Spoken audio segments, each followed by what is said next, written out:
आज हम एक ऐसे विषय पर बात करने जा रहे हैं जो हम सबके घरों से जुड़ा है, हमारी आंखें। कभी सोचा है कि अचानक से इतने सारे लोगों को चश्मे क्यों लगने लगे हैं? आज हम आंखों की समस्याओं को किसी बीमारी की तरह नहीं, बल्कि एक मशीन में आई छोटी सी तकनीकी खराबी की तरह समझेंगे।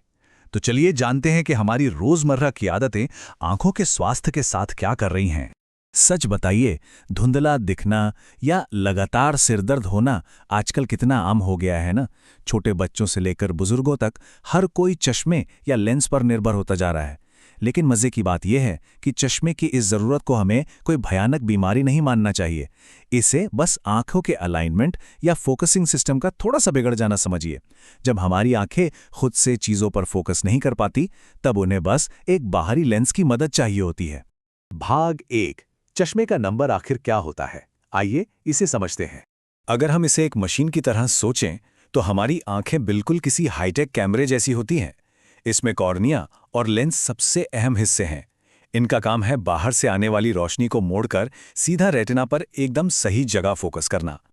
लेकिन जब आंखों के स्ट्रक्चर में थोड़ा भी बदलाव आता है, तो वो रोशनी रेटिना पर सही से नहीं पड़ पाती। इसी गलत फोकस की वजह से चीजें धुंधली दिखने लगती हैं, और इसी मैकेनिकल गड़बड़ी को हम आम भाषा में कहते हैं चश्मे का नंबर आ गया। भाग 2। दृष्टि दोष के मुख्य प्रकार। चलिए देखते हैं कि ये मैकेनिकल गड़बड़ियां कितने तरह की होती हैं। अब यहाँ दो बिल्कुल अलग अलग स्थितियों को देखते हैं। एक तरफ है मायोपिया, यानी निकट दृष्टि दोष। इसमें पास की चीजें तो एकदम क्लियर दिखती हैं, लेकिन दूर की चीजें धुंधली हो जाती हैं। आजकल स्मार्टफोन से चिपके बच्चों में ये बहुत देखने को मिलता है।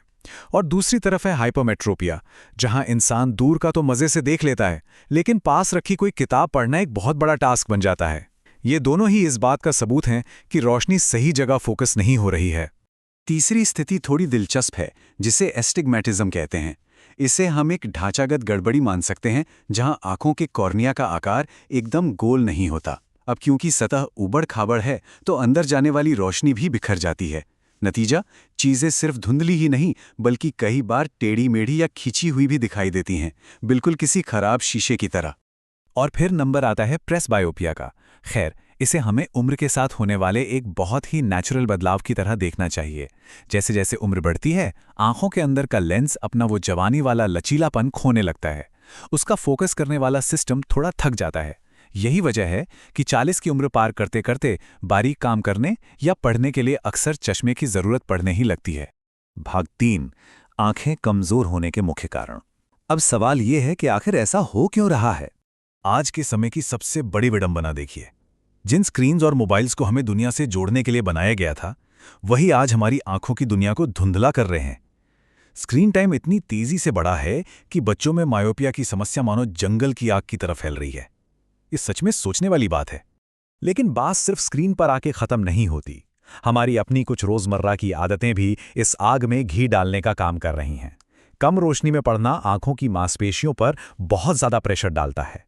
इसके अलावा नींद पूरी ना होना, खाने में पोषण की कमी और घंटों तक बिना रुके लगातार पास का काम करते रहना, ये सब आंखों को बुरी तरह थका देते हैं। हाँ, कुछ मामलों में जेनेटिक्स भी इसका एक कारण होते हैं, लेकिन हमारी ये खराब आदतें इस फोकसिंग सिस्टम को सबसे ज्यादा कमजोर करती हैं। भाग 4। मुख्य चेतावनी संकेत। शरीर हमेशा हमें पहले से अलर्ट करता है, बस ध्यान देने की जरूरत है। जब हमारी आंखों का मैकेनिकल सिस्टम जवाब देने लगता है, तो कुछ बहुत ही आम लेकिन परेशान करने वाले लक्षण सामने आते हैं। बार बार सिर दर्द होना, चीजें धुंधली दिखना, आंखों में एक अजीब सा भारीपन और थकान महसूस होना, यहां तक कि बार बार पलकें झपकना या पढ़ते समय शब्दों पर फोकस ना कर पाना। ये सब इस बात के बहुत बड़े रेड फ्लैग्स हैं कि अब हमारी आंखों को मदद की जरूरत है। भाग 5। आंखों की देखभाल और बचाव। तो अब हम कर क्या सकते हैं, चलिए इसके बचाव पर बात करते हैं। इस समस्या को एक बीमारी के इलाज की तरह नहीं, बल्कि एक डेली रूटीन की तरह देखिए। सबसे पहला और जरूरी कदम, अपना स्क्रीन टाइम थोड़ा कम करना। दूसरा, और ये बहुत ही कमाल का है, 20 मिनट का रूल। हर 20 मिनट काम करने के बाद अपनी आंखों को स्क्रीन से हटाइए और थोड़ा आराम दीजिए। और तीसरा कदम है सही खाना। डाइट में हरी सब्जियां, गाजर और विटामिन ए से भरपूर चीजों को शामिल कीजिए।